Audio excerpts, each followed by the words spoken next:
ही idea तुम्ही करून बघा, नक्कीच तुम्हाला फायदा होईल. सगळ्या आयांना सांगते मी. आता हे बघा, मी जे पण काम करायला घेतलं त्यात विहानला लुडबुड करायचीच होती आणि मला कुठलंच काम करू पण देत नव्हता आणि घरी एकटीच असल्यामुळे दुसरं कोणी हेल्परला पण नव्हतं. म्हटलं चला काहीतरी जुगाड करावं लागेल. आणि ही माझ्याच नाही, प्रत्येक घरातली, ज्या घरात बाळ आहे त्या घरातली हीच अवस्था असते.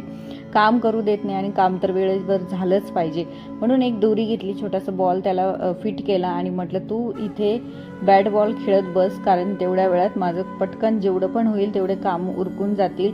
कारण दुपार वाजले होते आणि काहीच काम उरकलेलं नव्हतं. मला खूप टाईम वेस्ट होत होता. म्हटलं चला आता हे असं केल्याशिवाय तर हे होणार नाही माझी कामं. आणि नंतर मस्त मला एक आमच्या सोसायटीच्या गार्डनमध्ये गवती चहाचे खूप प्लांट होते, म्हणून मला ते खूप आवडतात.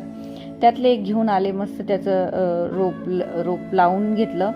त्यानंतर मस्त दुपारी जेवणाचा खूप सिंपल साधा मेनू होता आणि इव्हिनिंगला मला खूप असं काहीतरी छान खावंसं वाटत होतं, म्हणून घरात ब्रेड होते तर मस्त चीज ब्रेड बनवले आणि असं संपवला आजचा दिवस. बाय, भेटूया.